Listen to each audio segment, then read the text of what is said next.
drinking at a bar. That man is pondering the secrets to ASM 1000, everyone. Go. Hey, everybody. I am Joe Kelly of Man of Action Entertainment, one of the co-creators of Ben 10 and a whole bunch of other stuff. I'm also the current writer of Amazing Spider-Man, and you're on Splash Pages. Let's do it.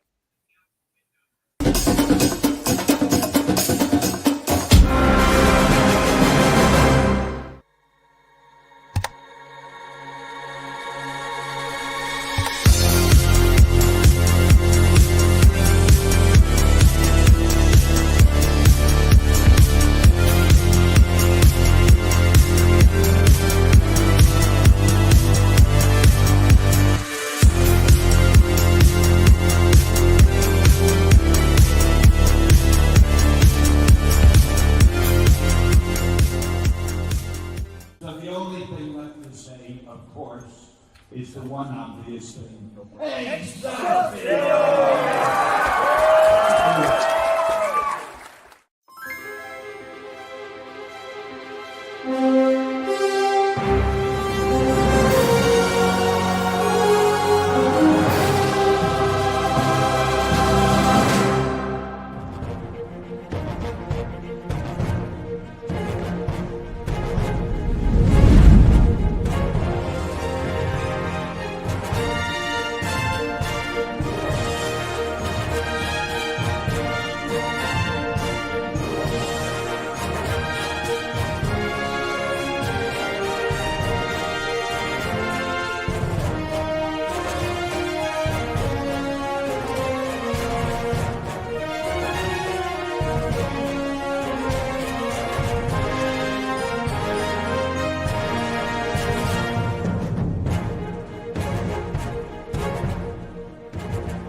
What's wrong with him? His girl just broke it off. It's her father. He doesn't want her dating a zombie. Why? What are they, demons? She is predeceased. An outsider? Mm-hmm. Man, you're asking for trouble. She broke my heart. You're a zombie. Technically, you don't even have a heart. After all of the great cinema that we brought to the world, and we still get no respect. I don't know why he doesn't like me. I'm responsible. A full-time job. You work at a haunted house in October. I'm trying to be healthy. She's a vegan, so... Wait, you're giving up meat? Oh, come on. What are you gonna do? Attack a farmer's market to try to impress her? Now, if he was a vampire, you'd have a much better chance with her death. Yeah, those pretty bastards. I didn't think this would be that hard. Hard? Man, I'm a zombie and I'm black. Here we go. I blame the educational system. I blame the media. I blame George Romero. Oh. How could you be so disrespectful? Coffee? Zombies don't know much, but they do know good coffee. Deadly Grounds. It's coffee to die for. And zombie approved. Who's George Romero? Just have some coffee. Hey, happy Tuesday, everybody. You are watching Splash Pages. My name is Leo, and Monkey behind the keyboard here. We have an amazing show scheduled for you as always. And with us, we'll kick it on over to MJ. How's it going? Hey, guys. Hello. Thanks for having me back. MJ, cheers to golf, build other things, and just really pleased to be here, honestly. Well, we're pleased to have you. Mr. Drew. I'm so pleased. Everyone's here too. Hi, everybody. Hey, everybody. It's Tuesday. And if you're on the East Coast, it's fucking cold. But then again, why wouldn't it be? It's December. And also, if you noticed, it's plaid. This is like Mean Girls, where when our guests show up, we wear plaid. Who knows? Maybe it'll catch on. It's so fetch.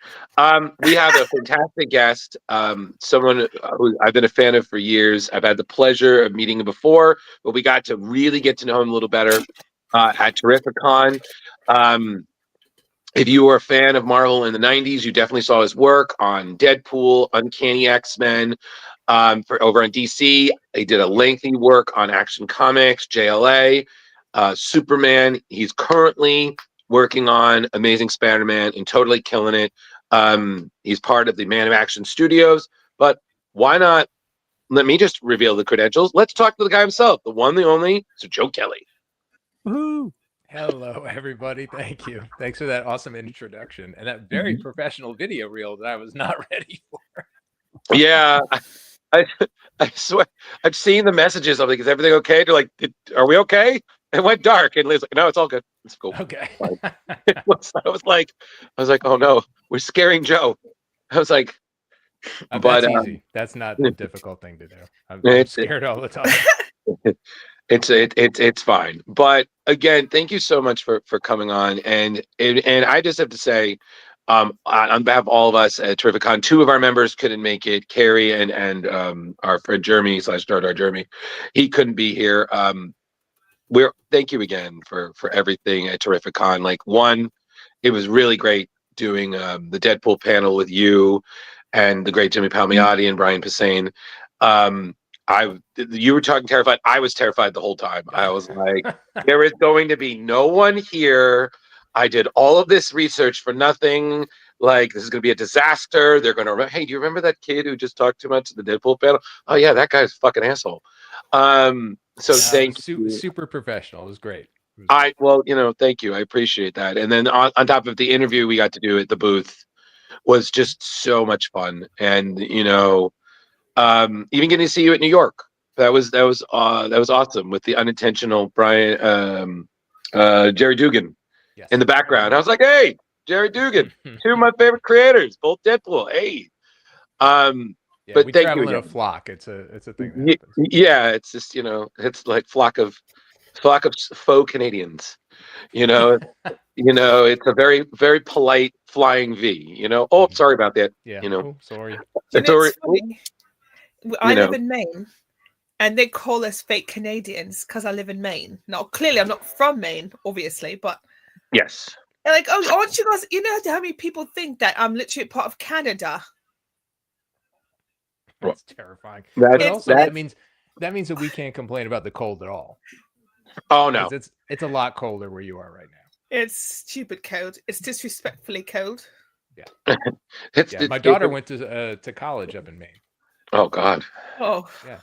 So, Maine, or as we like to call it here, it's Stephen King country. Everything is. Yes. Yeah, everything is. Oh, is it a storm? Is it a storm of the century? Get out. Get out. Yeah. Get out. Just all the puns. But yet again, I have to say, Joe, it was so hard to choose what to read because you've been so busy. Like, thank you, but I was just like, what do we read? And I was just like, all right, got it. We got it. I was like, I was like, we'll give Deadpool a break. We talked a lot about Deadpool, but I don't know. Leo, do you guys, Leo, MJ, do you want to start with a question? I don't want this to be the Drew show. Well, you do come up with some excellent questions, Drew. But just real quick, not to dox your daughter or anything, but what did she go to college for? I'm just curious because we actually did a couple conventions with a college up in Maine that was an art school. Did she go to something art related? No, she was up in Bates, and she ultimately. Oh right, my time. Yeah, Bates. Yeah, I'm in Auburn. Hey, that's cool.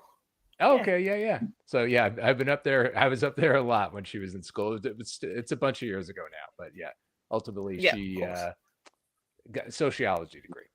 So all right, Leo, I finally did get a question. Hey, the pool may be dead, but it regenerates. Calm down. This is true. So I had a question because when we had our interview at Terrificon, if you don't know what I'm talking about, everybody subscribe to our channel and check it out. We talked a little bit about your origin, working at NYU, School of Arts, writing for, I believe you are or have taught writing for animation and writing. But when you started, you got recruited to James Felder's Stan Hatton project that trained potential comic book writers. Right. Was there anybody else in your class that would go on to, like is this like a precursor to the Marvel Young Guns where it's the up and comers who then become big names? Well, the person who wound up doing the same program the year after me, but he was an undergrad while I was a grad, was Brian K. Vaughan. So yeah, What? we did okay for the 2 years we Jeez. Yeah, and we, subsequently we taught a variation of the class. I taught it, James taught it. He's right. Is at NYU now. I haven't been there for a while, but yeah, the first 2 years they ran the workshop, I was the first one that got some work, and then Brian was after me. So well, yeah, and he's kind of talented. That's kind of exciting. A little bit. So, yeah, a little bit. He definitely has quite a saga, if you know what I mean. Yeah, see, he did there. Lying cat does not lie there. So I definitely know one of the things I know one of my members with the cat ears wants to definitely talk about is because we talked about your first real project besides scripting Fantastic Four 2099 and World Tomorrow and such was Deadpool, and then that went pretty well. Pretty good. You then were working on X-Men. Is that right, MJ? Yes. Yeah. So as you can tell, MJ is quite a fan of the Westchester school. Mm-hmm. So yes. I also cosplay as Rogue often. Mm-hmm. I even made my own. I had to make my own wig. Even like it was absurd the amount of effort I put into this. Oh man, that's a lot of work. So you were working with that, and you were also working with, correct me if I'm the great Carlos Pacheco.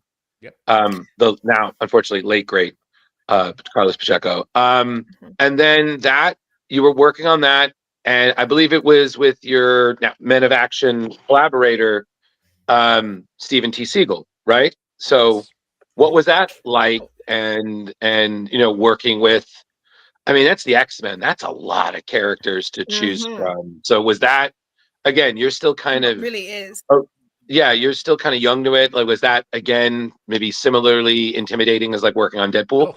Oh, yeah. No, Deadpool was not intimidating because Deadpool wasn't, at that point, like I said last time, they were willing to give Deadpool to a new writer because they didn't really think it was going to go 6 issues. Like, Deadpool was not Deadpool we know. Today, so that was kind of a flyer, but then getting the opportunity to work on X-Men, it's like, okay, this is the top book. Steve had been in comics for about 10 years, working at different places, and then he got in, and I had been around for like a year, so he was like, who is this punk ass kid who's like gonna write the X-Men with me? He was a little pissed, and we met for the first time in person on the way to a retreat. They used to do these big pre-bankruptcy. They used to do these massive retreats out on Long Island. Right. A mansion that kind of did look like the X Mansion. Like it was actually really crazy. It was fun. So we were going there. We picked him up from the airport, and Steve gets kind of immediately car sick. It's like a thing that I have learned over the last 30 years of knowing him. Right. And so he just had gotten off a plane, felt like crap. And I was like trying to get him water. I was like, what could I do? He's like, oh, now I can't be mad at you. You're like a nice person. And then we became friends kind of after that. But we were both like very intimidated because the room at that time sort of was like, well, what's going on in the X office? Like they wanted, we thought we were all there, creative summit, everybody shares ideas, which is what happened. Right. And they were like, well, yeah, but what are you doing in the X-Men? Meaning like you're supposed to drive the thing. We were not ready for that. We were like, that's not what we're supposed to do. Like we have some ideas. So it was a learning curve, for sure. Right. But we had an awesome time. And, that's literally how we became friends. And Steve and Joe Casey and Duncan Rouleau all kind of knew each other out in LA, and Duncan and I had worked together on a one shot, so we all, because of that office, got to know one another, and sort of the seeds of Man of Action were planted there. But yeah, super intimidating, and then getting to work with really exceptional artists, which was, I had quite a run. I was really quite blessed. We had Herman Garcia, who was incredible. Carlos, obviously, you can't say enough about how great he was and how talented and a really, really awesome guy, super generous. So, we had it was good. It was a brief but good time. Yeah, absolutely. So, just to stay on the same subject, talking about artists that you've worked with, looking at your Superman 775, which was a phenomenal read, and I think Wizard even announced it like best book of 2001. But in that issue, you're working with Doug Mahnke, but also a young Lee Bermejo. Yeah, sure. And like his art has totally changed since then. But how was he early on?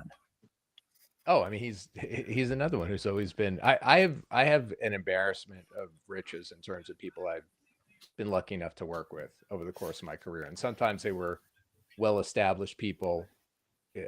Sometimes it was new up-and-comers that I was just lucky enough to cross paths with.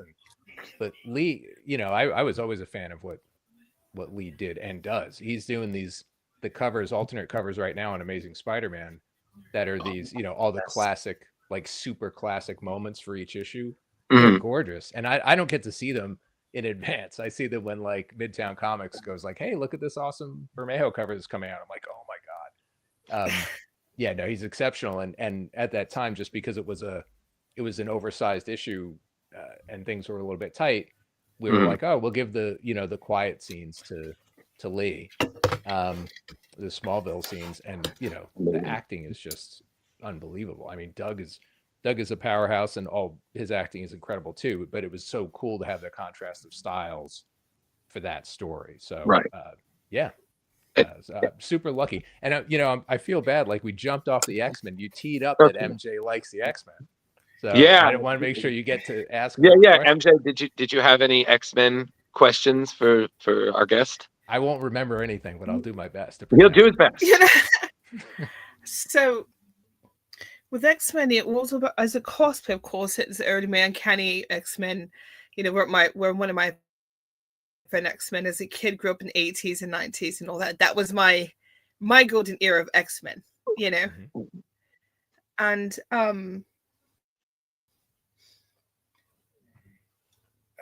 I just really like the writing and the character designs, because even though they change, I like how it still comes back to visually. You can recall who they are, something so iconic, and it still pleases me to this day, 30 plus years or longer, that they're so iconic. And I like just like the storm and the all that. I like the bright colors in that time. I mean, of course, you had your Spider-Mans and some Avengers, but there were and even the Justice League when they was really starting to really take off, Right. I always came back to the X-Men. Sure. Yeah. I mean, because it was. No, go ahead. I'm sorry. Yeah, because it was so relatable. And the way they interacted with each other, I always, and to this day, I'll still come back to X-Men. Always. Yeah, it was the first comic that I bought for myself was a New Mutants book.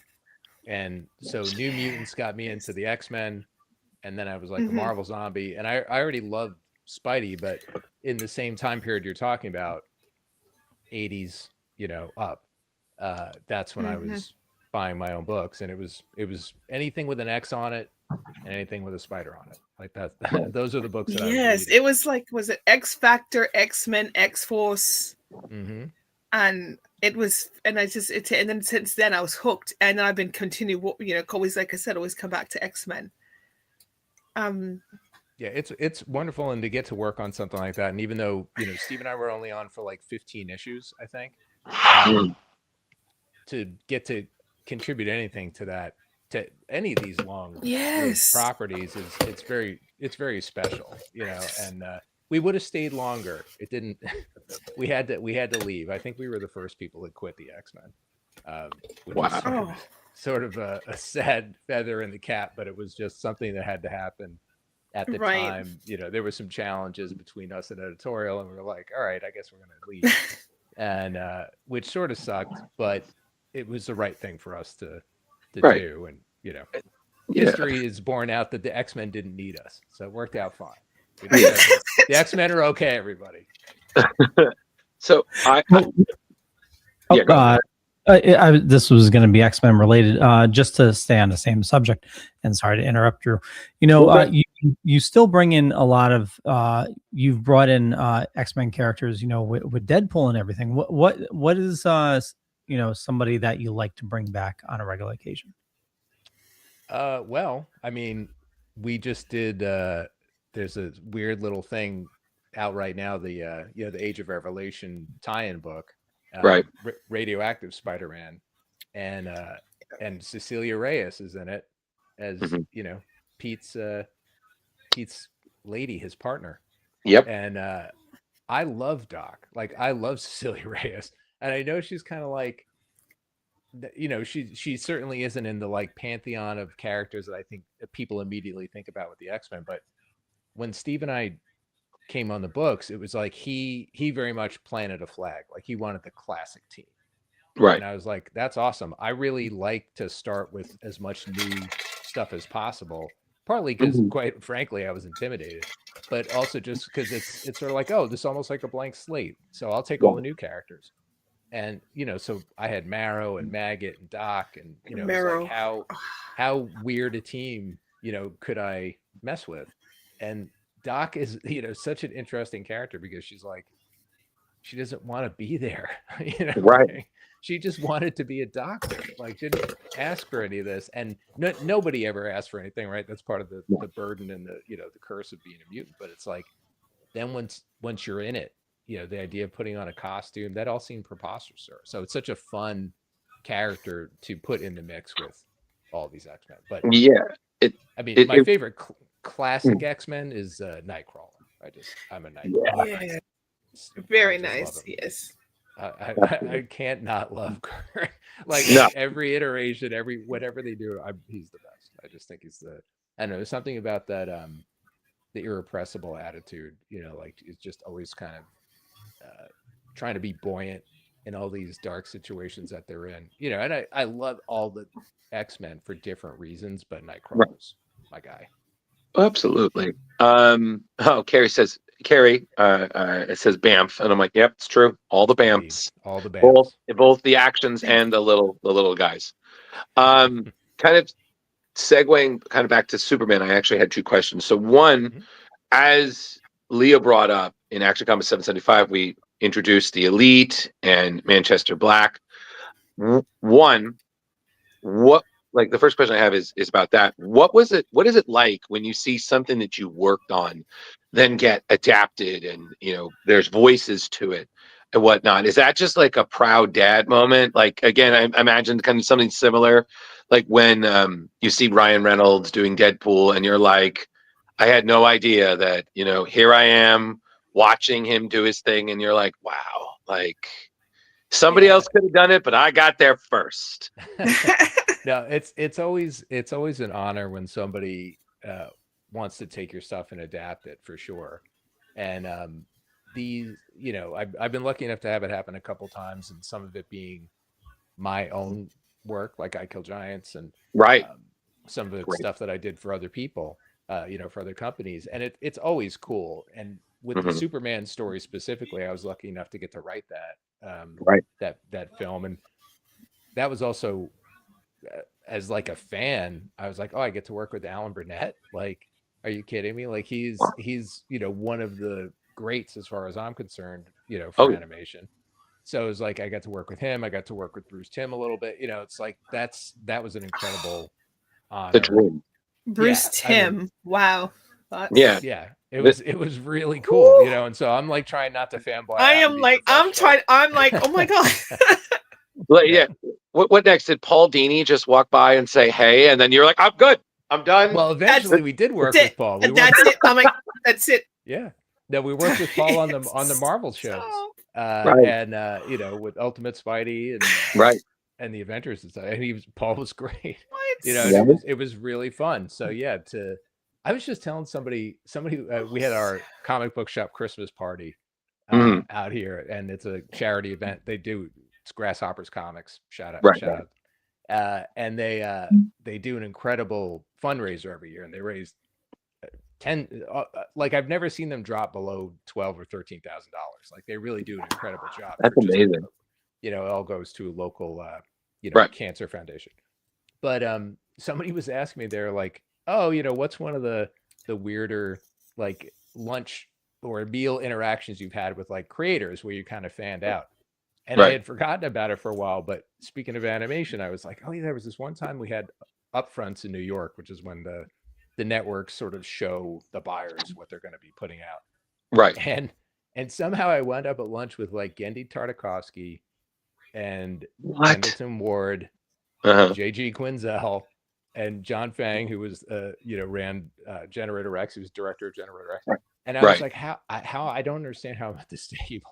Like I was, and again, it was my like geeky fanboy moment where I was just like, oh my God. So yeah, similar stuff. I had to play it cool. The same way you just described was the same way I felt at the panel. I was like, how am I sitting here with all of these people? Like, it was one of those where like, if I am in a coma, this is clearly when the stroke set in. So this is right here. So we can pinpoint it. Like, this is like that part in the song where it's like they sing "Don't Wake Me Up," like, but you're yelling it. I'm like, okay, we're gonna ride this out, and then suddenly, if I see dancing lobsters, I'll know we got to pull the plug. But so that was my first question, and then the second one was segueing into Godfall, which is one of my favorites. And I have to say, I'm not a great Superman fan. Leo here is, I mean, that's Jimmy Olsen right there with tech right now. I'm not the greatest Superman fan. I do appreciate the character, but it has to be a certain thing. I absolutely loved Godfall, not just because the story is amazing and the artwork, but I'm also a fan of the late great Michael Turner, your collaborator on it. And I was reading the foreword and I didn't realize this, but correct me if I'm wrong. Either you or Michael said it.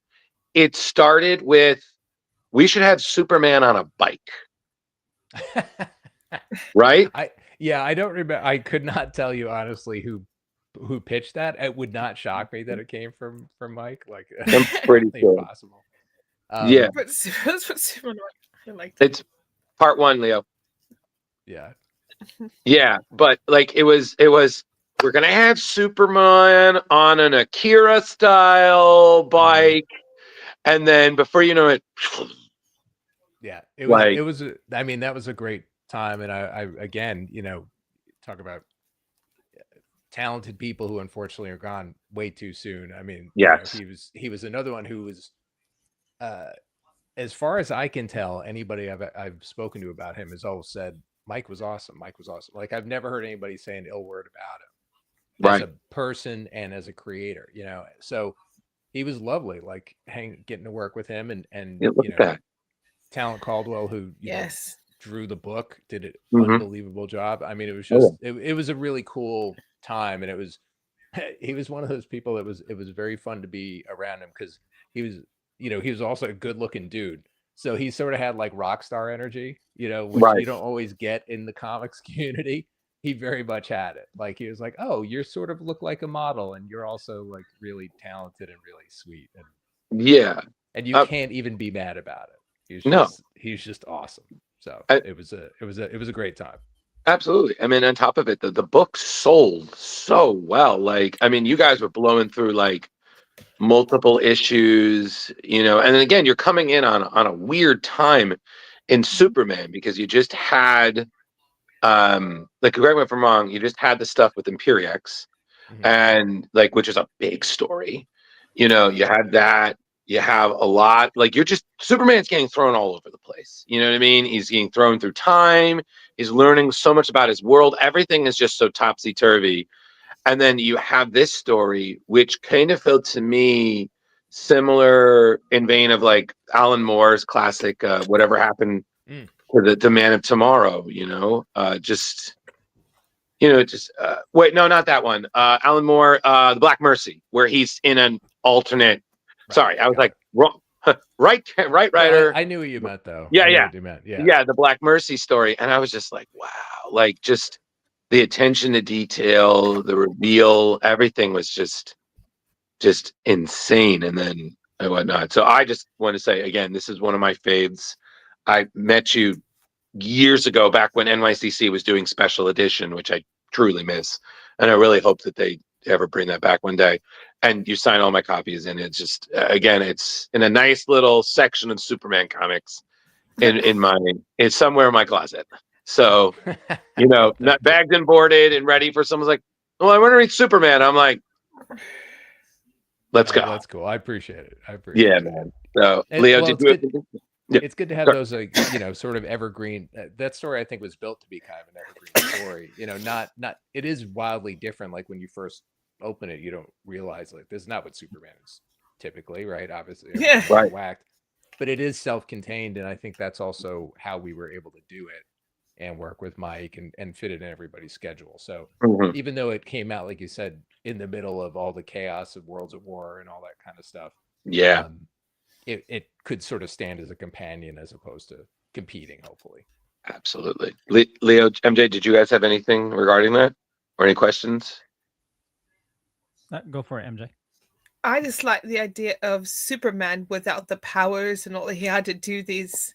I'm with Drew. I like the character. I do like him well enough, but because he's Superman, so like he's Superman, you know, it's sort of. But yeah, but to see him as like a regular, like almost a regular person, you know, all the political crap he had to do, all this other stuff, all this day-to-day stuff. It was great to see. I really enjoyed it a lot. Oh, It's that's cool. like, Thank you. yeah, like it's not, you don't see that often. Like we've seen Superman, of course, get his powers removed, but this is just Superman on his day-to-day. There was no, you know, big enemy. This is just his life, and I was so here for it. No, thank you. That's cool. I mean, you know, it's funny. When I got hired to work on Superman, I wasn't the biggest Superman fan, honestly. Like I liked the character fine. I had a huge respect for the character. Obviously, it's, you know, granddaddy of all this stuff that we love in a lot of ways.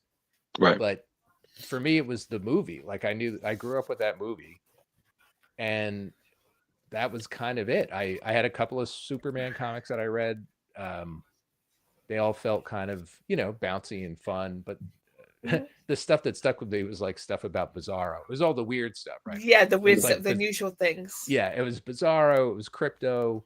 It was when they would put memory things on his head and be like, "Remember when you were a baby on Krypton and you went feral and almost killed people?" Like those are the things I remember from those comics. Like, that happened to him. Like, okay, yeah. But right. Then, you know, once you kind of inhabit that world for a little bit, I don't know. He really grew on me and grew to be one of my favorites. I mean, Spidey will always be my absolute number one favorite character of all time. Not just 'cause I'm currently on that book, but deep in my heart. That just but Superman and what it represents, and the goodness of Clark Kent is so meaningful to people. That's how I think a story like this actually works, because you just go, yeah, it's not about the powers. Like, it's cool. All the stuff Superman can do is cool. But all these characters that we love, primarily we love them because of who they are. Exactly. And it's especially true with Superman. Yeah, absolutely. Oh, No, I totally agree. I mean, it's, you know, Superman boiled down, like, yeah, it's great that he can punch a planet and stuff like that, but, you know, just his heart and just like the hope of Superman, you know, is, you know, I think, you know, my favorite characters is definitely Superman, Batman, and you know, Spider-Man, you know, the three that I grew up with. And like Superman is always, you know, hope and kindness. And you know, with a story like this, showing him without his powers was just incredible to read. But what do you take out of, you know, Superman? What's, you mentioned hope earlier, but like, what's the most endearing aspect that you would think Superman has? Well, it's funny. I mean, with the movie out this year, it was really interesting for me to revisit it, especially with my son. You know, Hmm. like my son's in his 20s. You know, my kids are both in their 20s, and it's always fascinating to see now how we relate to characters in different ways, like young adult, older adult. You know, like Hmm. and you know, I think it's fair to say it's been a rough couple of years for a lot of people in a lot of different ways. And Yes. when Superman showed up, it was, you know, the promise of that first trailer was like, you're going to get hit in the feels. Like that's, you know, one of the things I think James Gunn is exceptional at is like, he does a lot of fun stuff. It's a lot of bonkers plots, but you'll feel something. And what, Yes. you know, what you felt with this Superman is that he is just inherently good and like will help everybody. Like that's what he does. Like he doesn't care about any of the stuff that from day to day has been driving us all nuts. It doesn't matter where you are. Open your phone, you're being driven nuts by something. Hmm. He will help literally Yes. anybody, right? And he's good to I everybody. I like that. Yeah, because I said like Superman is what he can do, Mm, but Clark Kent, Smallville, Kansas, is who he is. right. Yeah, it's Clark Kent, but also yeah, he's gonna do all this, but he's still gonna come home and help his mom. He's gonna come home, and he's gonna, he do as he can. That's what I love about that character. Superman is what he can do, but Clark Kent is who he is, Yeah. and I love Yeah. that. Yeah, and that, you know, and the sort of tagline that came out of that movie where it's like maybe kindness is punk rock. It's like, Beautiful. yeah, that's kind of it, you know, and that Yeah. ultimately was where Action 775 came from. You know, Hmm. it's just this idea that Mhm. we were looking at a lot of dark superheroes, and which I didn't mind. I love dark superheroes. I love dark Right. stories. I've never been anti any of that. But I had hit Mhm. a point where I felt like the critique or the meta of it all was kind of like, if you believe in this stuff, you're naive and dumb. Right. And I I hate that. It was that level of cynicism just doesn't sit well with me.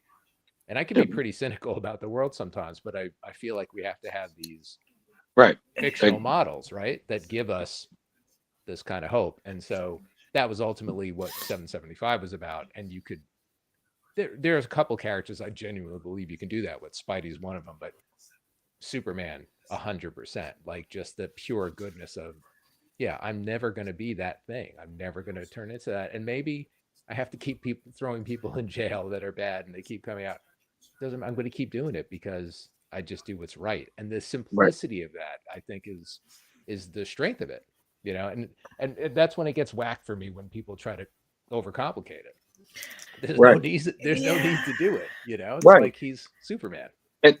And and I recall when we were talking about some of this, like you went from like one extreme to kind of another, where it's like with Deadpool, he was such a new character. Like if you did anything, it's like, oh no, it's fine. Like book's gonna get canceled next issue. He can do whatever. Then Yeah. you're at Superman, and like if you give him a haircut, it's like, whoa, what Yeah. kind of haircut, Joe? What Yeah. kind of, like, you can't, like, we already escaped mullet gate here. Like, That's right. you know, whoa, whoa. Exactly. What kind of haircut? Because we're not going to do, bald, because we already got the bald guy. We got Hmm. Lex Luthor's Superman. So you got to Problems. run that by us. We got to check the Hmm. bylaws. The 100%. this 100%. the Spiegel Schuster bylaws are like, thou shalt not. Okay, we can't do a buzz cut. Sorry. Hmm. Ugh. Maybe Lois could do the bangs. Girl. Yeah. Little off Carl's the top always there. got to be there. Yeah, exactly. So I again, I just have to applaud you with that, because you just handle like the big boys so well. I mean, just kind of segueing to Mhm. Spider-Man for a bit. You inherited Spider-Man. And like again, Spider-Man runs are very popular in the regard that, like, one run, like, even if no one likes the run, people will still read it. So Spider-Man is that, and some runs are like, oh, I love this, oh, I despise this. It's always very that. So reading yours, like, you are juggling a lot. I just need to applaud your circus skills. Classes must have been amazing, Joe, because I don't know how you're juggling 2 different Spider-Man storylines. He like there's so much going on, and I like literally I'm blown away because I'm like, this man must have like the greatest dry erase board, Yeah. you know, like just drawing like, oh, we're gonna do this, we're gonna do that. Oh yeah, no, yeah, no, John, yeah, we're gonna do this with that story, and then Pepe, we're gonna do this. Okay, It's a little bit. I wish I was that that felt that capable about it, but it's a lot of panicking and a lot of scribbles that look like a serial killer. You know, like the kill board in the background. The scrollings on the wall and exactly. I've got that board behind me. I've got index cards. Oh my I've gosh. got a journal. I've got stuff. I mean, I write all over the place in weird ways. Right. But part of it, I think it's funny. Like I love small stories. Like back to jump to Superman for a second. I remember it's like 2nd or 3rd issue of Superman was about like all the baby bottles that like Pa Kent kept, and from Clark when he was a baby, they were just in the shed basically, and like losing that in a fire and what that would mean, and Jeff Loeb was like, what are you doing? You're on Superman, man. Like you should be punching planets. And I'm like, yeah, I know. And I'll do the planet punching, but I really need to do this also. Punching. That's hilarious. Yeah. And it's sort of the same with Spidey, where it's like I love the personal stuff. I love all the soap operas. Mm-hmm. And then as soon as possible, I was just like, well, how do I get him in the least comfortable position possible? Like super fish out of water. I'm going to punch him into space. Like, well, let's see what happens. And, I said it in the room at Marvel and people were like, do you want kidding, right? Like, no, I'm serious. But it all serves the main themes and of what I want to explore with the character. So it's like, right. I appreciate the compliment about my juggling, but it really is all in service of, it should be pretty obvious by now with this first couple of arcs about, the first arc was establishing what Peter's greatest fear is, which is losing the things he loves. And then that's what I did. It's like, I took it all away and then he lost everything. And now what? And now it's about, well, are you strong enough? What does it mean to be strong? Right. And that's kind of what we're setting up and what we're exploring with these arcs. And Norman as Spider-Man is going through the same thing, but in a different way. And so it's also a way to sort of look at him in absentia, right? It's like I agree with that sentiment. Superpowered stories about human people and vice versa. Yeah. Thank you very much, Dylan. That's a wonderful point. Yeah, I mean, that's what I like. So even because I was just recently thinking about like the Obsidian Age with JLA, like that was this crazy, insane times jumping story. Like it's probably one of the more complicated things that I ever tried to pull off, and it was all about people. Yeah, that's why I think it ultimately stuck. I mean, it was fun and all the shenanigans and time travel and stuff was awesome. Right. But great. But it's got to be about people. So these characters allow you to do that, and this was a bit of a big swing. I'm not gonna lie. Like it was a little bit of a partly it was functional because it was sort of like, because the book comes out every 2 weeks, right? You have to write in arcs so that the artist has time to work, right? And we were sort of wondering, well, what if instead of doing 5 and 5 and 5, we did every other week, and what would that look like? And it was like, well, if we're going to try to alternate artists every other week, what if it was 2 different storylines, and that sort of helped lead to this, Spidey in space. Right. Spidey on Earth. Well, and it's so funny because, like, again, we've seen stories like Jason Aaron when he was on DC, he did Batman Off-World, which was Batman in space, which was awesome. Just kind of establishing that Batman is not just known on Earth; he is considered a intimidating badass throughout the galaxy. So you don't fuck with the Bat. I know And again, like you think of friendly neighborhood Spider-Man, and then you're putting Peter in space.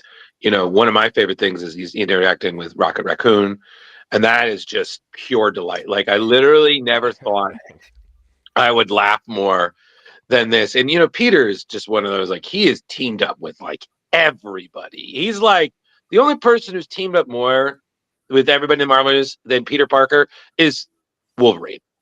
Like Yeah, yeah, everywhere. So yep. it's just, again, like I love your, like, you take the little moments, like the dialogue and whatnot.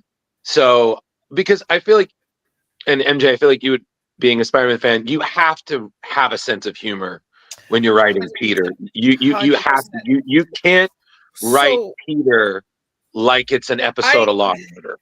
Like, you know what I mean? Like, I was just saying or comment on that about the dialogue, because when I was reading the run with Spider-Man and Deadpool, what I really enjoyed and I really could appreciate is, yes, he just had the same sarcasm, the snark of Spider-Man, of Peter Parker, but he was definitely less teenager. I can buy him as an adult.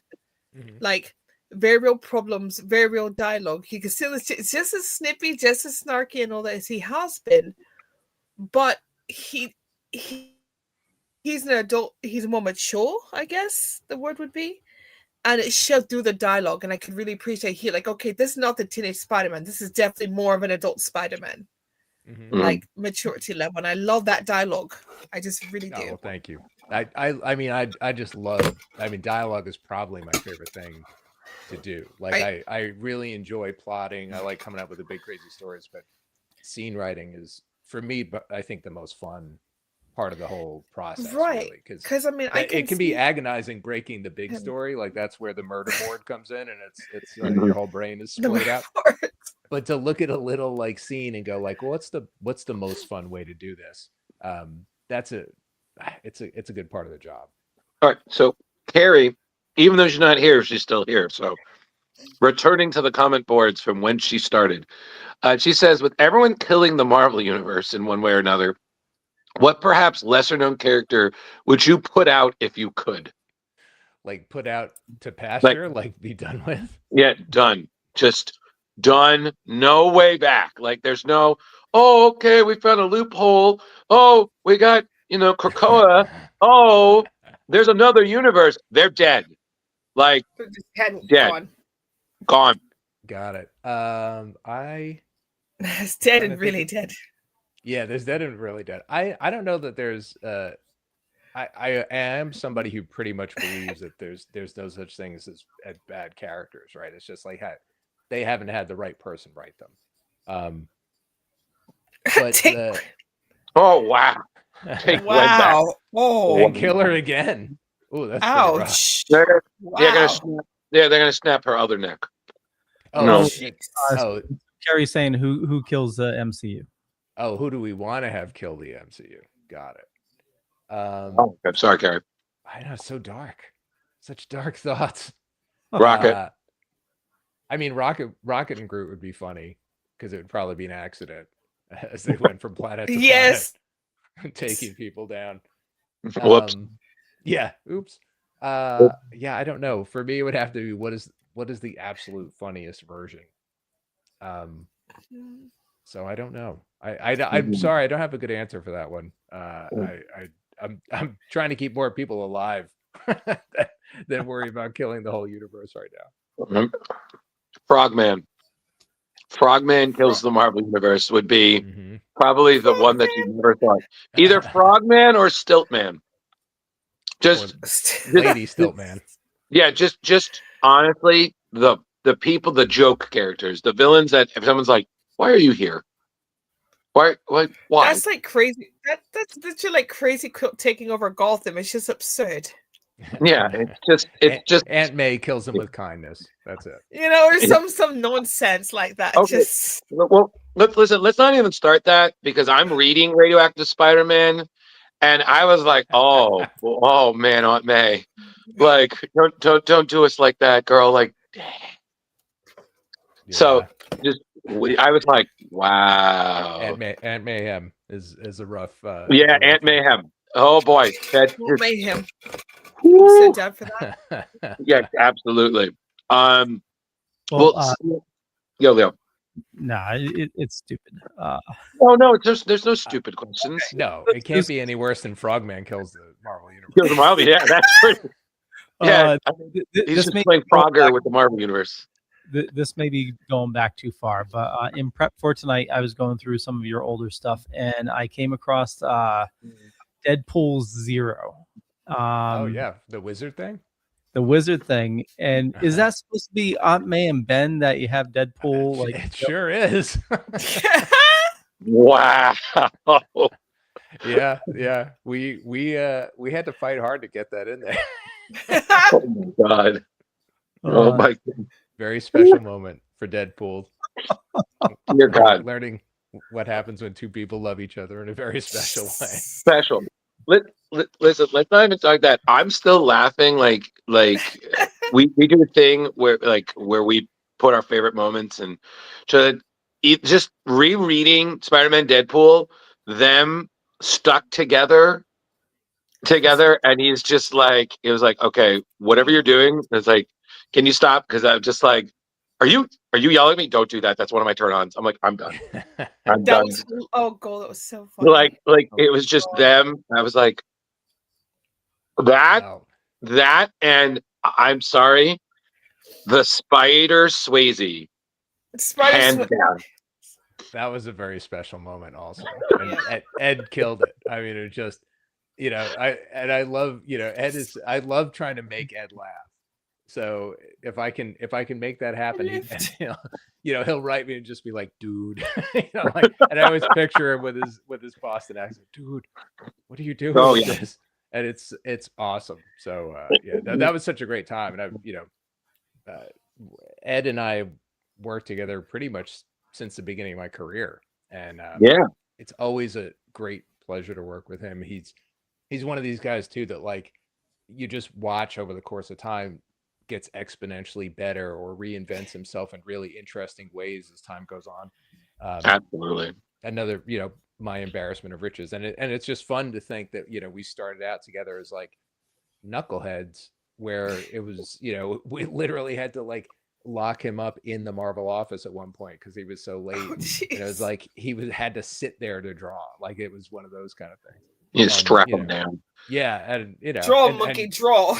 Yeah, and trust me, I've been locked in the office to write too. It's not just him. But, oh god. We've come a long way, and it's very exciting. It gives off the whole, you know what you did, If you were on time, we wouldn't have to do this. It's not exactly. It puts the lotion in the basket or it gets the hose again. No. Just but like, you know what you not did. Quite there. Yeah. It's like what they had to do for Douglas Adams when he was writing Hitchhiker. It's like, we are buying you a room. We will have someone sit with you. You are going to finish this. Yeah. Like Yep. And we've all been there. Well, yeah, that happens.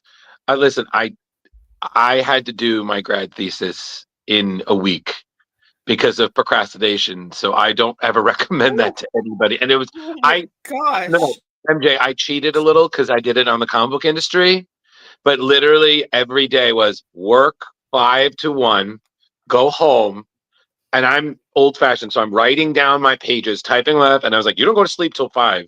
So I stay up till midnight, fall asleep to do the shift. Did that for a whole week just to have the dramatic running to the train, getting there, running to the paper in. And then I got an A. I'm like, I'm good. I don't ever want to do this again. Sometimes it pays off. It definitely does. I'm not a fan anymore. I try really hard to be well in advance of when things are due. I don't always succeed though. No. So but speaking of working with your heroes, I think it was like the early 2000s. You got to do, it was Green Lantern Legacy, right? The Last Testament of Hal Jordan, with you, and then Brent Anderson and Bill Sienkiewicz, who, I mean, legend. I mean, you talked about New Mutants. I mean, that's what I think of. And correct me if I'm wrong, you had said that working with with Bill is like one of your dream collaborations. So, what was it like to have dream fulfilled? You know, it was kind of surreal because it was one of these things where I knew he was inking the book, which was really cool, but it's not because of where that falls in the process. It's like I didn't get to like hand him a script and then get a page. You know what I mean? Like, so right. it was like it was like, oh, it's so close. Like I'm almost there, but it Almost was there. also then I would see get to see his work and just revel in it. I mean, and again, a super nice guy. I mean, I haven't gotten to hang out with him very much, but so great. everybody's always told me how sweet he is. He is a person that I still kind of my mind goes blank a little bit when I see him.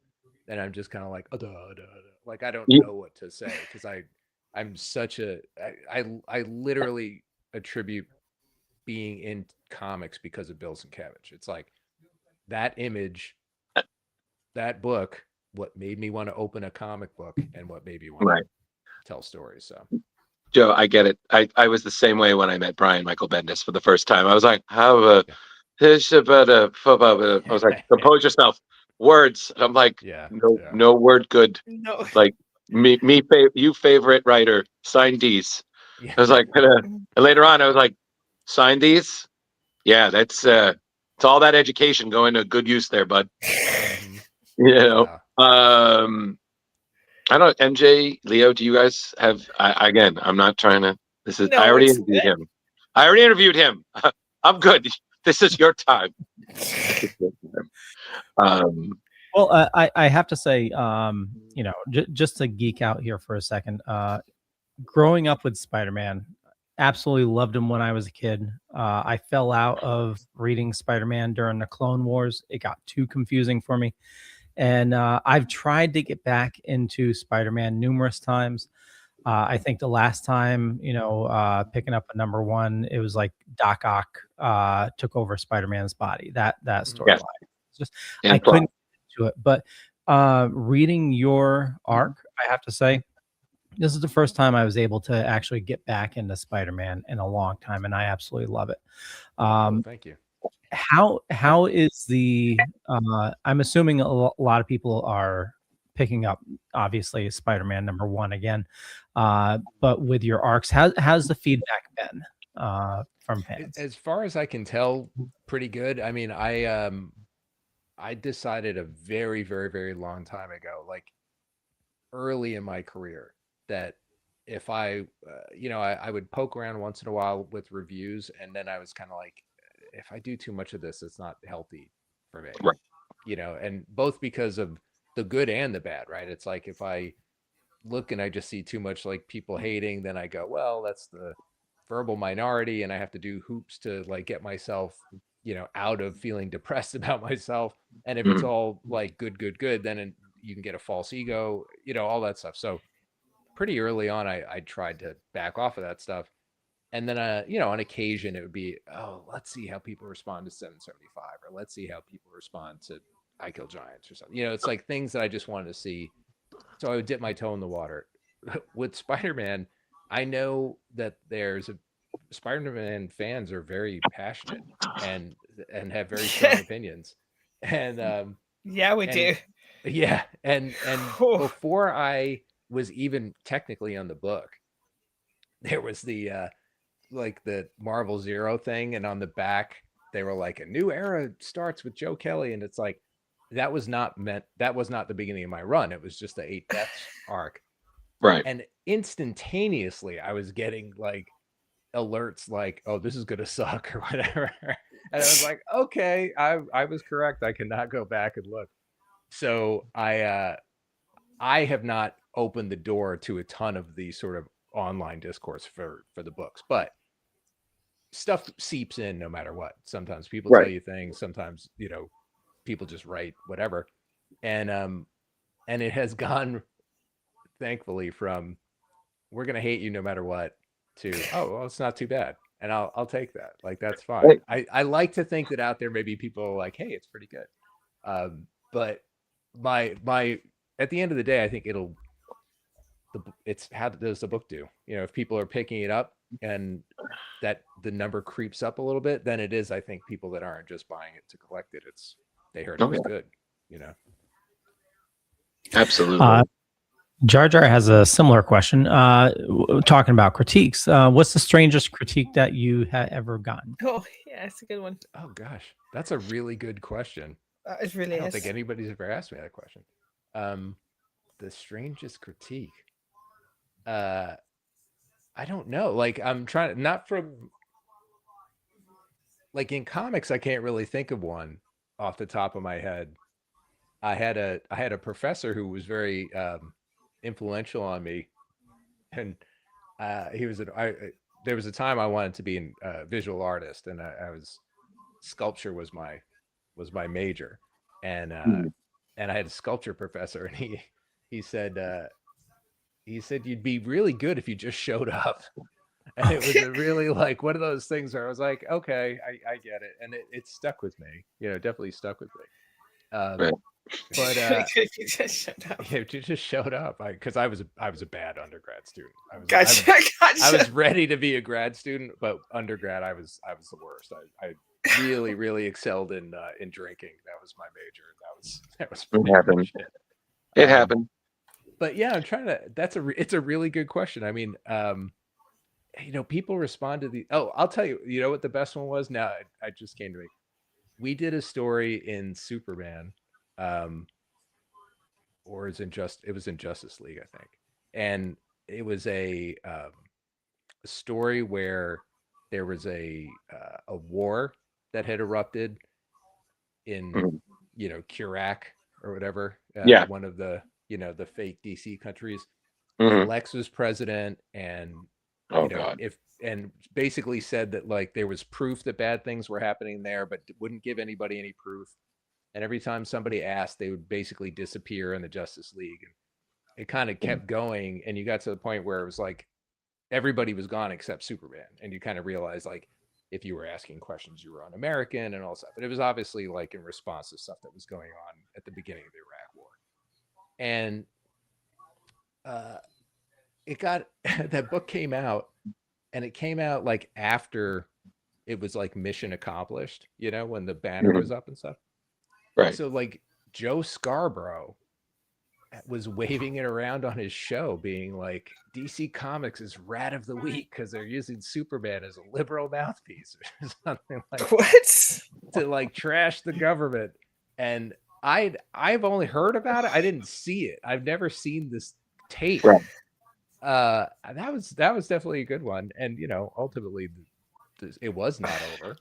So you know, we were correct in some of our stuff, which is not a good thing, but it was like, oh, that's really a fascinating, like, I didn't know anybody outside of our comic stores and, you know, our friends read this stuff, and apparently we made it up the chain to somebody being really angry. And that was when he was more on the other side. So, right. You know, that'll boost the sales. Yeah. But it was a good one. It was a good one. Yeah. On a similar vein, you know, your humor in your writing, you know, this could be both either Spider-Man or Deadpool. You know, you throw in a lot of pop culture references. Is there something where you thought, oh crap, well, nobody's gonna get this? You know, any little thing you can think of?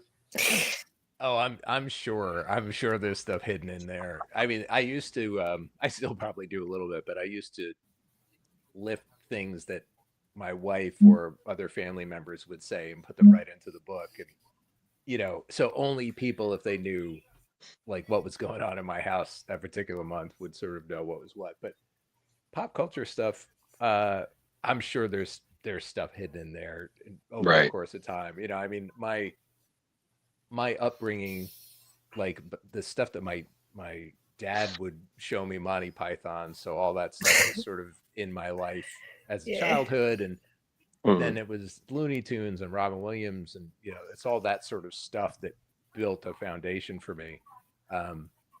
But yeah, it would mostly be, you know, it was like, what weird obscure thing could I throw in there that I thought would be funny, but it was also, especially with Deadpool, I felt like he had to be a character of the moment who would, you know, refer to current, starlets and current events because he's supposed to be kind of that weird meta character, right? You're supposed to Absolutely. just know. And that stuff doesn't always age great. I mean, I'm sure if you look back at some of these things, it would be they don't work, or people would be like, "Who the hell is this person they're referring to?" It can date the books, but I don't regret it for those characters. I try to do it less with a character like Spidey because they're meant to be sort of more evergreen type characters or timeless stories, but you kind of can't help it. It's I haven't written 6-7 into a book yet, so far. Please don't. Please don't. Please Please don't. Just Please don't. if you really want to, just have a character whose jersey is 67, just so you could say, again, Joe Kelly Easter egg, and just be like, someone's like, oh, the jersey is sick. I'm like, please stop. I just like it's one of those where someone explained it to me, and I was like, this is how I know I'm getting older, because I was like, what? I'm just like, someone's like, it still pops up, and I'm like, I am 3 degrees from get off my lawn right now. Yeah. 3 of my children are in their 20s. Okay. And they're like, Mom, I'm like, what? They're like, the 6-7 thing. I said, yeah, what is that? They're like, it is the stupidest thing I've ever heard. All of them are like, it's so stupid. My wife works in an elementary I'm like, well, school. I'm glad I'm not the only one. Oh gosh. My mom was an elementary school teacher, so you had to know the popular lingo. She was first grade, so so it's the same thing with the music. So I knew exactly what you're saying, Joe. So I know that. I mean, in fairness, all the super nerds that we were growing up, it's like we would look at each other and be like, a dead parrot, and everybody would start laughing. You'd be like, why does anybody know what that means? And it's just like, okay, we're the Monty Python He has nerds. ceased to be. he is no more. He has left them. I've got lovely plumage. What? Lovely plumage. I saw somebody the other day trying to make an argument that the 6-7 meme was abstract art, and I wanted to reach through the phone and kill somebody. I was just like, this is so preposterous. Just smack somebody. Yeah, that's ridiculous. Yeah, no, that's when you have that. It's like that moment in Bug's Life with Kevin Spacey's Hopper. It's just, are you stupid? Like, are you? Why would we be down here if the food was up there? Like, it's like, wow. Trust me, I've been saying this, and I think Leo and MJ have said this to you. Like, I feel like as you get older, or at least where I'm at in my life, I'm perpetually Buzz Lightyear in Toy Story 2 when he's meeting the other Buzz and he's dealing with it, and he's just like, I don't have time for this, and just leaves. I was like, this is me right now. When someone just comes up with some bullshit, I'm like, I don't have time for this, and I just walk out of the display case. I don't get to do that because I mean that is the other thing is that I'm sorry, these characters do live in theoretically our world, right? So it's also like you want to. I don't like putting it on as a patina of like, hey, they're cool. That's why they say these things. I try really hard to make it feel organic and part of that character, but you do have to know like what people are saying and what they're talking about, so it's true. They sound like 20-something-year-old characters. Yeah, but I'm still never not gonna laugh if Deadpool punches, what was it, Kitty, and it just Shoryuken. I was like, I'm done. That's still fucking funny. That's my only Deadpool reference in this book by everybody. So you're welcome. You got it at the end. I had one more question, and then I guess we'll start wrapping things up. We read Steampunk, at least the first arc, which you did with one of my heroes who I've yet to meet, the great Chris Bachlow. And I mean, what an ambitious take, not just in terms of like alternate, like the history, the characters, and then coupled with Chris's art, which is just so detailed and yet very like chaotic. But it's just, I like the saturation. I love how liquid some of it is. It's so cool. Yeah, and I know that was something, and that was that like I feel like it found its audience later, and I know there was always a conversation where people have been like, "We're gonna get more of that," and you're like, "Maybe." Like, you know, maybe like that's the thing about history. You can jump in anywhere. Yeah, You Chris. know? Again, with people I've been lucky enough to get to work with in different points of my career, Chris is one of the greats. I think he's, everybody. TARDIS. Yeah, artists reference Chris a lot. Like it's fun when you talk to artists and they talk about who they learned from. Right. It's some of them will flat out say like, "Oh, I stole that from this guy." Like as they evolved. Right. And Chris is an artist, like 100%. And yeah, when we met on a trip, and somebody had told him about like this idea of steampunk, like alternate histories, and so I did a bunch of research on it, and then I was like, all right, let's try this crazy book. And we both agreed that at the time we were feeling like comics were very open, like the decompressed storytelling was the thing. And to me there's a difference between like a manga style pacing, and manga comes out once a week, so it's right. a little different, right? But you get sort of a once a week book, or you get a once a month book with the same pacing, and it doesn't quite feel right. Spidey kind of lands in the middle for me, which is sometimes weird. But so we were like, we want people to get their money's worth. Like we want this to be a book that it takes you, 10, 15, maybe even 20 minutes to read if you want to look at the art and really take your time with it. Right. And so everything was turned up to 11. Like, even Richard Starkings, who did all lettering, making not just different fonts for every character, but, Dr. Absinthe, literally words would have different fonts. I mean, he was going nuts. Like everybody was going nuts. And it made it this kind of weird mystery book for people, and it wasn't for everybody, for sure.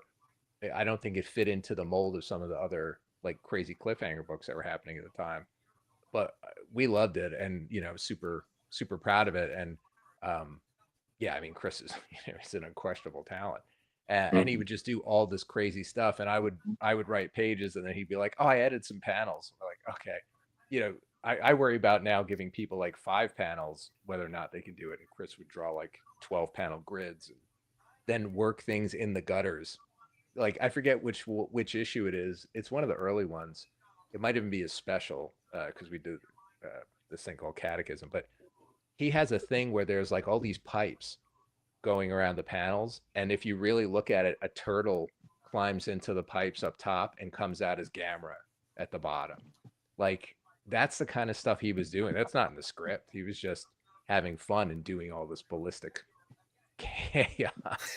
And we did work out the whole story. Like we ended it at the halfway point that, the sales threshold for those books at the time was like 40,000 copies or whatever. And we couldn't quite hit that threshold. So they wanted to know if we could wrap it up in like 3 issues. And we're like, well, we've got 12 more. Like we paced them out, so we're going to just cut it.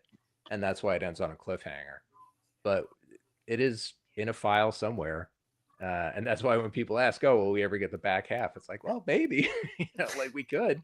It technically, the spine exists. Yes, I did say Gamera. I love Gamera. Gamera's one of my favorites. I'm more of a Godzilla guy, but I have a strong affection for Gamera. He's a friend to all children. Yeah.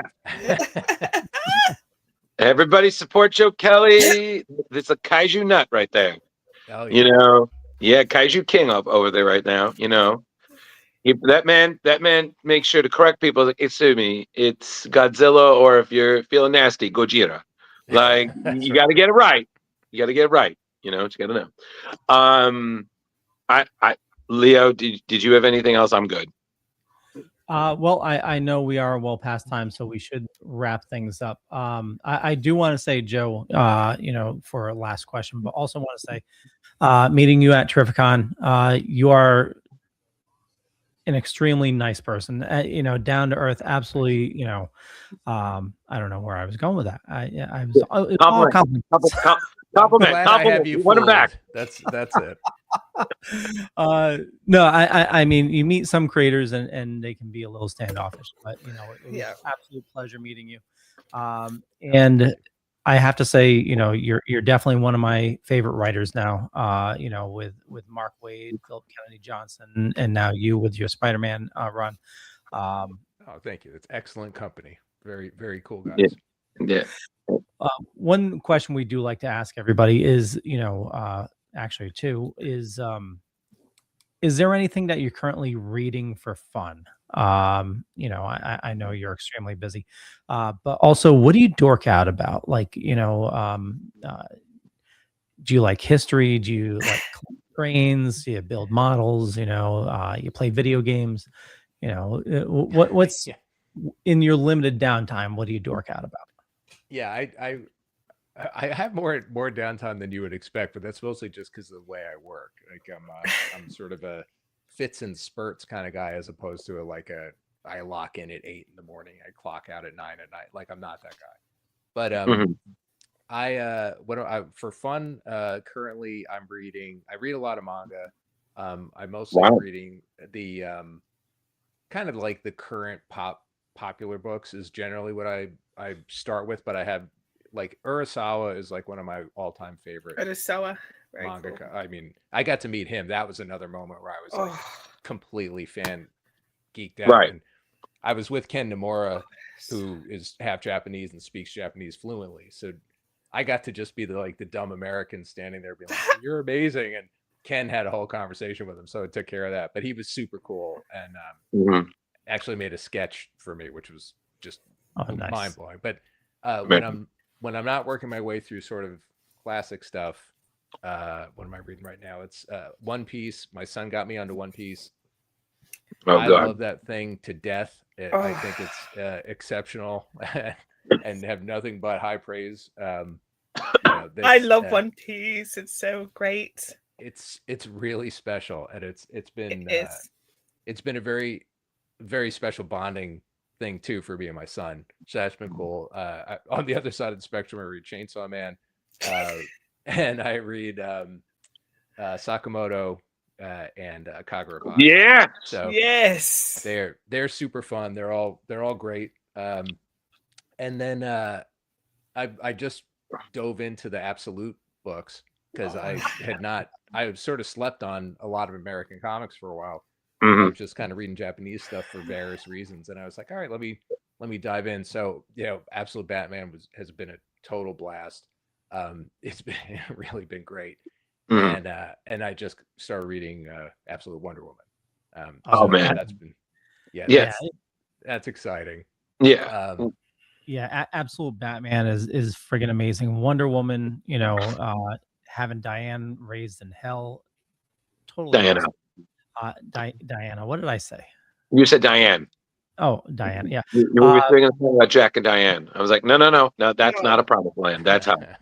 And, Superman took me a little bit to get into. I had to reread it a couple times, but it's pretty good. But that one I haven't given that a shot yet. And then in the other stuff, I mean, we're just finishing up My Hero Academia. We got one episode left rather, which is like, I don't know if my heart can take it anymore. Like this season, no spoilers. No, I won't say anything, but I will nerd out about manga and anime like big time. Like Kaiju number 8. Okay. Oh, I haven't. I've read some of Kaiju number 8. I liked it, but I just didn't stick with it. Not for any reason. It's just I have to get back. Dan to Dan. The Dan to Dan show is incredible. The book is insane. My girl reads it and she's that person was like, oh well, this character. I'm like, don't do that. Don't do me to me. That's very much the kind. You can ask Leo this. Someone was like, oh yeah, well this. He was like, don't. Shut up. Don't say anything. Yeah. Don't be. Oh, he's behind the. Shut up. I'm like, okay, fine. He's behind the door. Well, so Dan to Dan, I probably will read because I don't think I can wait till whenever the next season's. Oh, it's so good. From what I haven't read yet, but I hear the show is great, so the book has to be good, right? That's That's how that works, right? Absolutely. Well, in this particular case, yeah, I think so. And that show immediately gave me Fooly Cooley vibes, which Fully cool. Oh my god. formative, you know, like formative Oh anime my for gosh. me. Yeah, good stuff. So literally, oh my gosh. Yeah, so so I'm doing revisits of some older stuff. Like I'm doing watching a Trigun. I'm doing a rewatch of the Tenchi series. You know, just some old, anime. I like that new Trigun too. The one by Orange Studio is really cool. Trigun Stampede. It's beauty. Joe, I would recommend, because I do an anime thing with my girl and her friends, Kamen Rider. The Kamen Rider anime that's came out that's based on the show. Yeah, the new anime. It's so good. Really it is stupid crazy. But you're talking this is the straight one, or this is the one like the guy wants to be a Kamen Rider and he's 40. That one. Yeah. Oh, that one. Okay. Yeah. Okay. That one. Yeah, that one. I'm planning on watching. Oh, please. It is insane. But I swear, every time I'm watching anime, I'm that dumb American. And I'm like, why is everybody crying so much? Like, there is so much tears. Like ever since getting the anime, I was like, everybody is so emotional. And I was like, yeah, exactly. I feel like I just want to go to an anime con and just be a box of tissues for their feelings. Just be like, here you go. God, well, honestly, like that's one of the things I respond very well to in the, whether it's printed or in animation, is like the fact that they are comfortable leaning into melodrama in a way that for a long time we were not, right? Like our comics, thanks to the 80s, was like everything had to be mean and tough and cool. And we did that for a really long time. And there would be obviously people writing all sorts of things, but our superheroes suddenly had to be, tough all the time. And everything had to be, and if it wasn't tough, then it still had to be serious and mature. We had to, because, a lot of us spent a lot of our lives being made fun of for loving the things we love. So all of a sudden now you're in a position to create those things and you go, well, yeah, I want you to see how serious and cool it is. And then I watched something like My Hero, which just we were talking about Peter before and Superman. It's like these very simple, beautiful, hopeful characters that are just like, I want to do my best. I want to help my friends. I don't want to let even the bad guys down. I want to help the bad guys. I don't just want to take them out. That stuff is beautiful to me. And my son had obviously watched this stuff earlier than I had. And then it was kind of during the pandemic. He was home and turned me on to that. And so My Hero specifically holds like a very special place for me. It's really helped me through some dark stuff. And then speak of the devil, he's calling me. Help me through some dark stuff. And then, now we're on the other side of it. And now it's over. And this last season has just been literally like, if we're together, my wife is like, she won't come in the room because she knows that both of us are sitting there like in tears.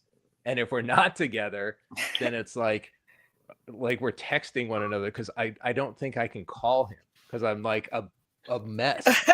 Like, this is mortifying, but also it's beautiful. And I love that. And I wish we embraced a little bit more of that in some of our Western art, because I think there's a lot of room for it. Like I don't think we have to worry about being vulnerable in the way that we used to. It's okay. Don't worry, Joe. We'll just give you one single solitary Claremont tear. One jet, or just one Chris Claremont single tear going down the cheek as I'm walking away. Just when that'll be dialogue, tear. Dialogue about why I am crying, or just big anime. Like, who's gonna carry this? Other than that, play a lot of games. I'm playing Hades 2 right now. It's killer. It's so good. I do occasionally dip into Fortnite. I'm not proud to admit it, but I do like trying to rack up some wins. The secret's out, everyone. Oh my god! I was playing the Marvel Tokon beta this weekend. Because I do like fighting games. I suck at them, but it's a beautiful, beautiful game. I just started playing with Marvel Rivals. My brain doesn't function well enough to handle Marvel Rivals, but I do like it. I really do enjoy it. And then blueprints. I've been playing a bunch of video games. That tends to be my default when I'm staying up way too late. And then I do actually build models too. Since you mentioned it, I nice. I work on. I have the Gunpla. I love doing the Gundam models. They're very meditative for me, and I haven't gotten to do one for a long time. Like that's a good example of a thing that I can't jump in and out of video games and reading comics. I could do, but to sit there and go, yeah, I'm just going to spend like 3 hours making plastic into a super cool robot. Like I have not been able to do that for a while. Nope. Well, But I love it. Stick to Legos. Legos. I'm going to show you something, Joe. Oh no! Oh no! So I built this. Well, right here, let's see it. Oh wow, that's nice. So it's 3D printed, but it's more like a model. You print all the pieces and then you build it. It's 3 foot tall Galactus. That's incredible. And do you have a printer that does multiple colors, or are those all individually No, it's all individual pieces. So Oh, wow. it's like model building, but it's I've been getting the models that you do print in pieces. So it's company is Gambody that makes a lot of good ones. I'm working on a R2D2 and a C3PO right now. And cool.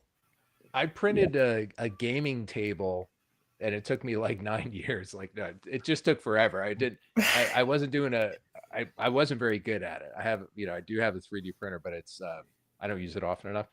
Yeah. And we built it, and then I didn't have the sort of wherewithal to finish it off, so it's just in pieces sitting around now. Now what I really want to print is my kids have got me into Magic, so I've started playing Magic the Gathering with them, and so I need to print some deck boxes, so I need to find good deck box files. We have to get you back on, Leo. He said that. I just imagine Kari's face when he said that, because she's a Magic the Gathering fan, so she would be like, okay. Yeah, we have to have you back on in the future. I've been trying to work out a good Spider-Man deck so I could, make my millions on YouTube by streaming the, Spider-Man writer plays Spider-Man deck. But my God, I'm done. But I think, Leo, like you said, we're already pushing it. So, well, Joe, thank you so much for joining us. This was just absolutely fantastic. Thank you for taking the time, and keep up the great work that you're doing. Like, thank you guys. Again, Spider-Man is just top notch. And when you're on the road to 1,000, right? We're getting there. Yeah, absolutely. Yeah, very soon. It comes out next September, and which is sounds far, but I will be writing it in a few months. So, oh, man, that's crazy. Yeah. So to get round everything out, do you know of any conventions you're going to in 2026, or is that still too far ahead? And what is the best social media that anybody watching can, follow you and your work and antics and just geek about manga to you? Yeah, thanks. So far, I don't really have plans officially set yet for 2026. Good night, Dylan. Thank you. Yep. So yeah, I'm definitely going to be doing some stuff. I just don't know what yet. We're kind of working that out. And generally on most things, I'm at that Joe Kelly. It's pretty straightforward. There are many Joe Kellys, so I'm that Joe Kelly. You are. And, yeah, my quick Joe Kelly story is that I kept getting a check from the Writers Guild that for money I didn't earn on Saturday Night Live, because I never wrote on Saturday Night Live. And they weren't giant checks, but they were checks. And so finally I kept sending them back and telling them I'm not this guy. I reached out on Facebook and I just said, does anybody know this other Joe Kelly? He wrote on Saturday Night Live. And it turns out that it is the Joe Kelly who created, Ted Lasso and worked on How I Met Your Mother. Wow. And we became sort of friendly over the internet. It was very nice, and I was able to give him his money that he had earned. And it's been sort of a fun thing to get to know. He sent me a Joe Kelly bobblehead once from the Dodgers that he went on Joe Kelly Day with his dad, Joe Kelly. It was really, we had Joe Kellyception. It was really quite good. But But at that time, though, when Ted Lasso came out, people would see the name and they would say to my wife, like, your husband writes Ted Lasso? She's like, no, he writes comic books. What are you talking about? It's like, no, I saw his name. And then Apple TV used to scrub the internet for the pictures of people, and they had my picture under his name. And so everybody thought she was a liar, and we were like Hollywood rich, like hanging out. And I was like, no, that is the other Joe Kelly. So I am that Joe Kelly. Well Hence done. the name. Hence the name. Well done. Thank you. Well, Joe, thank you again so much, man. Really. And, please let us know if there's anything that, if you're any projects that you're doing that are like Kickstarters or anything like that, we'd be more than glad to promote, help you buy more manga, I appreciate it. That is a habit that is not going anywhere. Keep it fed. Yeah, but like I said, thank you so much for joining us, and we're welcome back anytime, please. And hopefully, we'll see you at a convention. Maybe we'll see you again at Terrificon. Yes, this I hope upcoming so. year. I hope so. Thank you guys so much. It's really great talking to you and seeing you again. And thanks for having me on. Awesome. Thank you. May the plaid be with you, sir. Next time I will wear the plaid. Yeah, next time. Yeah. But Leo, do you want the walkout? Yeah. So when you're ready, Joe, red button on the bottom, and if there's any issues with the uploads page, we'll send you a link afterwards. Yeah, just leave. You go to how the this goes. Leave the upload. Go to 100. If there's any issue, we'll let you know. Awesome. Great. All right. Thanks, everybody. Have a good night. Thank you. Have a good night. Take care. Bye-bye. Bye. That was awesome. As always. I swear, I'm telling you, 2026, we're gonna create a Splash Pages bingo card. It's gonna be great, and I already know what we'll do for a prize, and it'll be hilarious. But we're gonna do it. It's gonna be wonderful, and one of them will be Leo says that's awesome after an interview. The same thing like Drew makes MJ break. Yes. All right. So since we ran a little longer than we usually did, I think we should just save the news for next week. No. We can do the stuff. We could just we'll just go right to it. We'll just bang it out. Unless MJ, do you got to go? I see him for a little bit, but like I've really got to get going soon. But we'll see. Yeah. We'll bang it out real fast.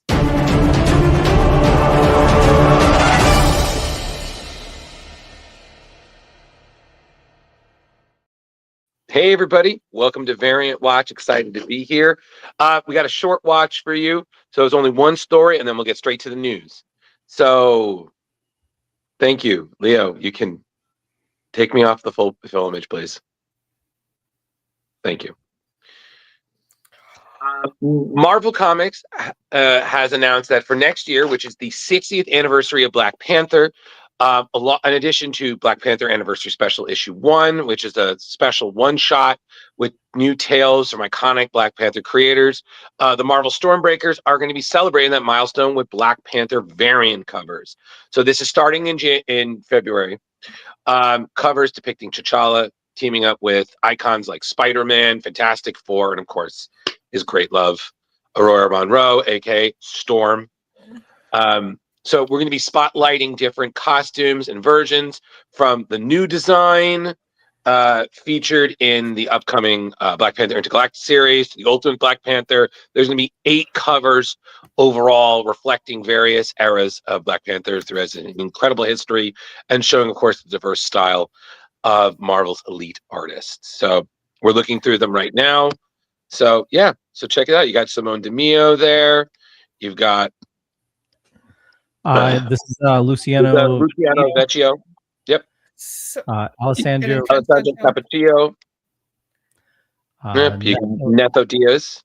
Yep. Mm-hmm. Yep. And then you got Juan Figuetti. Yeah. Yeah. Gurahuru. Then you got Then you got Juan Frigeri and Jeff Shaw. Thank you. Jeff Shaw. Jonas Sharp. Jonas Shaw. Yep. Sorry, Jonas Shaw. Sorry. Yep. And then And that's this is- Jeff Shaw. Yes. Yep. Yep. Okay. And I think that's pretty much it. that But yeah. is it. Yeah. 8 covers celebrating the 60th anniversary of one of Marvel's best. So again, those will be released throughout February. So if you like what you see, talk to your local LCS about ordering them. Yeah. Exactly. Dylan. Storm. Get an umbrella. So I thought this was part of the news, so I literally did a whole rewrite of what you just said. Thank you, MJ. Sorry to keep you occupied and not waste your time. No, I wasted my own time. I'm like, I thought that was it. Yeah. It's okay. Don't worry about it. All right. So Drew's News, exciting tales, fresh comic views, in the pages heroes fly, villains plot under the sky, from Gotham's dark to Metropolis views, we cover stories old and new. Drew's News, your daily source for comic clues. Join the fun, it's a heroic cruise in the world of Drew's Comic News. God damn it, I need more rum. All right, let's do this. Just like every news anchor in the world, there's definitely something in that cup that's not coffee. That's not coffee. All right. So, be gone. All right. So, first story we have here is a new series that's going to be really exciting. As we've already seen, Jonathan Hickman's Imperial has just shattered the power structure of Marvel's cosmos, and it's now been reborn as the Galactic Union. So there's a new empire. So now new things are coming, including the Imperial Guardians, which is an evolution of the already well-known Guardians of the Galaxy. This is going to be a new ongoing series launching in March, which marks the grand return of one of Marvel's great cosmic architects, Dan Abnett, who is one of the masterminds behind epics like Annihilation, who also helped refine the Guardians into what would become the icons we know today. And we also have acclaimed artist Marcelo Ferreira, who's right now killing it, no pun intended, on Predator Kills the Marvel Universe and also Predator vs. Spider-Man that preceded it. So the story for this goes, assembled in secret by Maximus, who is the inhuman grand orchestrator behind the events of Imperial. The team of heroes represents an exciting mix of characters from different corners of the Marvel Universe. So we got Captain Marvel, Guardians of the Galaxy icon Gamora, fan favorite characters like Darkhawk, and also you have other characters like Cosmic Ghost Rider. What? So you have 5 unlikely operatives recruited by Maximus. Their mission, you got to protect the balance of the new Galactic Union by any means necessary, and failure is not an option. Expendable, deniable, disavowed. They are the Imperial Guardians. But can they do Maximus's dirty work and still keep their conscience clean? Why has a Kree Grand Admiral gone rogue and attacked Hala, which is, of course, their homeworld? What's going on with Darkhawk? Who thought Cosmic Ghost Rider was a team player? And really, what kind of game is Maximus playing? So it's very exciting, kind of to see the approach that Dan and Marcelo are going to take. So essentially, this is a reflection of the of where the Marvel Cosmos is. No victory comes without some sort of compromise. So you got like a lot of mismatched team members here just oddly working together. So it's going to be really interesting. So it's just a whole string of dirty jobs, one after another. And yeah, it's going to be really interesting. I mean, Dan apparently talks about, is there going to be victories? No. Will they learn to bond as a team? No. Will they keep it together long enough to protect the galaxy and save trillions? Hopefully. So, it's going to be really, really great. And of course, Marcelo, who, spoilers, we are hoping to have on the show in 2026. So stay tuned for more. Just talks about how this lineup just gives him a chance to draw such great characters. So we've already seen there the main covers by Sean Igazai and by Stormbreaker Netho Diaz as the variant. This will be out March 11th. So, awesome. Yep.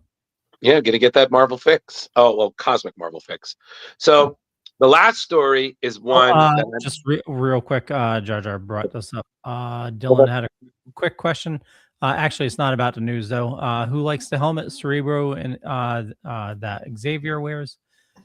It's weird and somehow gross. I honestly, I've kind of been spacing out on the X-Men ever since Krakoa. So at this point with the X-Men, Dylan, I feel like I don't really get too attached to anything because anything new will eventually, as MJ pointed out in the interview, go back to what was old. So it's cool. It's very odd looking, but will it last forever? No, probably not. No, probably not. No. Probably not. So it is a little strange, sure, but sure. Yeah. we've seen weirder. Like, as long as we don't go extreme X-Men. Oh God, stop. That's extreme. Oh, just remember. no. Just no. Yeah. That's where MJ does like, no. Just no. All right. So MJ, we'll keep you from losing your mind before your bedtime with this one, which I just found this out recently that this is happening. I don't know what to say about this, but okay. So Muppets are the latest Disney property heading to Dynamite with a new series coming out called Muppets Noir, written and illustrated by Roger Landridge. This is going to be debuting February of next year, which is just in time for the 50th anniversary of The Muppet Show. This is a detective movie parody that will see Kermit gain a new hard-boiled alter ego after being knocked out cold while preparing to tape an episode. So the synopsis is the show is about to begin at Muppet Theater. You got your pre-curtain chaos. Kermit is falling apart. In an attempt to de-stress, he tries to settle down, read a few pages of his favorite old detective novel. He gets KO'd by a brick to his head, leaving him laid out backstage as his co-stars try to coax him back to consciousness. But unbeknownst to them, he has now taken up the hard-boiled mantle of his fictional hero to walk the darkened streets of Dreamland, righting wrongs and cracking cases under the concealing cover of the night. He is not Kermit the Frog and company. He is now Flip Mino, P.I., who has no time for song and dance. Not even going to solve the baffling mystery of the Soothing Sleuth. Ah! This is the first Muppet comic book that we've seen since a brief run at Marvel in 2012. So this is the license was then transferred to Boom. There were several Muppet comics at Boom, and then for Disney Adventures magazine before it was canceled in 2007. And then Oni Press had Sesame Street, and Marvel, as you know, has done the Muppet parody covers we've seen before, celebrating the 70 years. So yeah, I mean, apparently a Muppet spin on the detective genre has been really popular. Apparently fans have been trying to propose a crossover with Daniel Craig's Benoit Blanc from the Knives Out film. Oh, okay. Yeah. So I don't know if you guys know this, but actually on the recent Sesame Street, there was a Muppet based on Daniel Craig's character solving crimes. I think it was like I don't know, Benet. It was like Benet Croissant or something like that. All I know is Daniel Craig was over the moon. He was like, "This is the greatest thing ever." There's a new movie coming out too, right? I think so.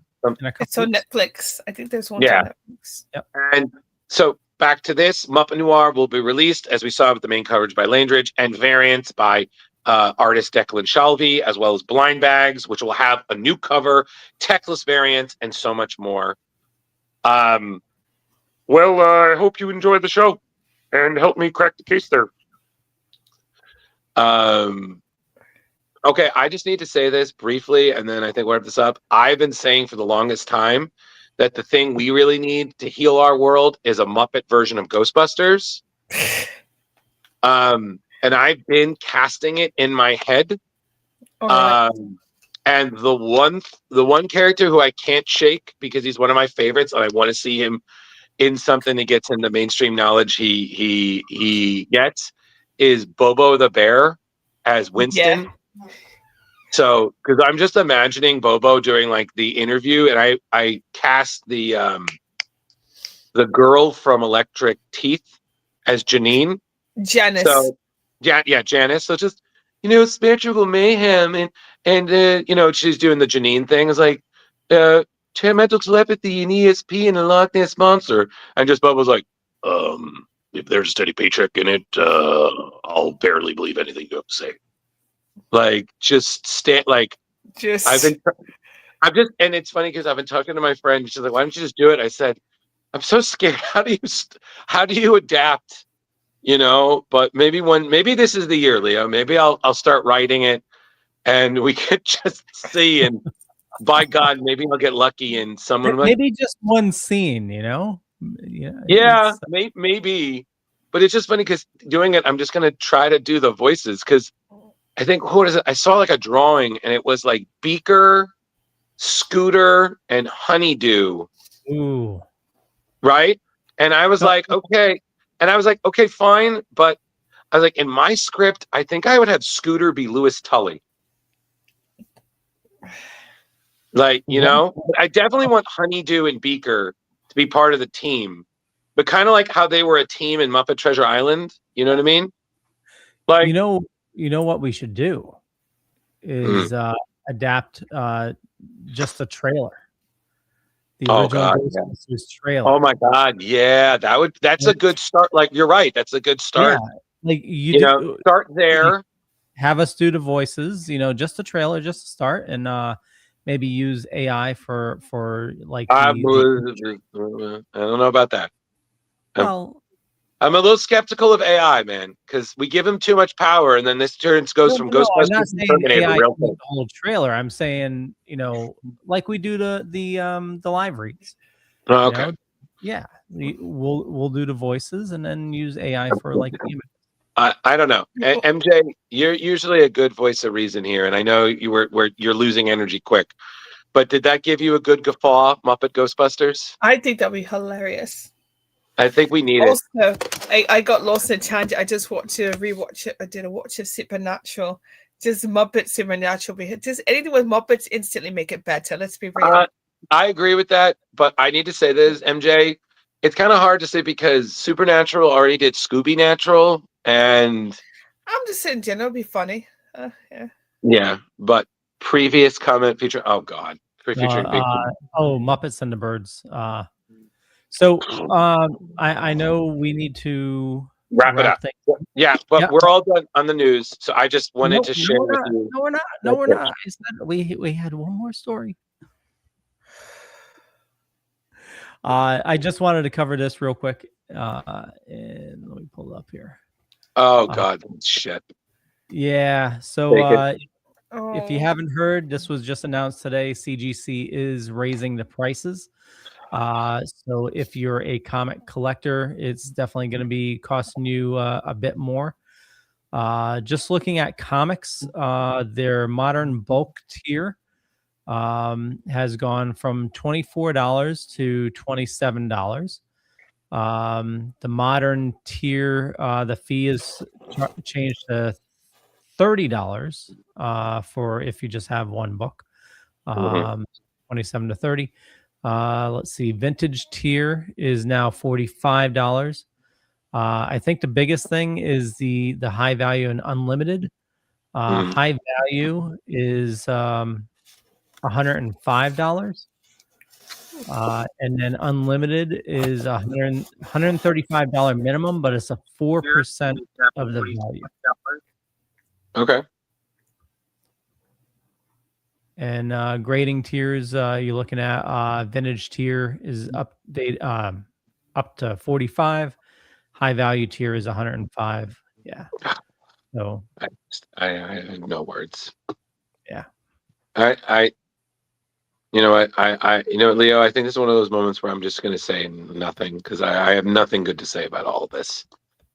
But that's more my critique on what this has done in the comic book industry. So, but yeah, if people want to spend the money to do this, by all means, that's your money, and it's not my place to say how you should use it. Yeah. But That's all I'm going to say. Crazy that this just came up because I was just talking about grading some of my books with Jar Jar. Jar Jar recommended that I grade my Absolute Batman number ones. Is it the first printing? Yeah. Yeah. It's, by the way, just want to let you know, it's on like 10 printing right now. So yeah, I already have the second printing. Apparently that's now worth money. So I'm like, oh shit. Yep. Like, damn. That's crazy. The first printing, I think I have, I might have like, I don't want to say how many I have. It's not 41, but. MJ, don't ever ask him about how many issues of Uncanny X-Men 1 he has with Claremont and Lee. Ever.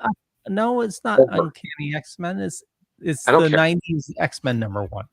Yeah. Point is, Leo helped them get the Guinness World Record. Yeah, 41 copies, MJ. 41 copies of X-Men number 1. Why? It was the 90s. It was the 90s. Fair. You know? Okay, yeah, that's fair. No, that's fair. MJ, I can answer that.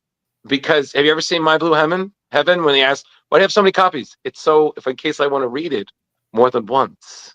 Oh, that's why he has 41 copies. So, but we'll leave that mystery for next week. So, Leo, speaking of, before we go, can I talk about who's coming on next week for our last interview?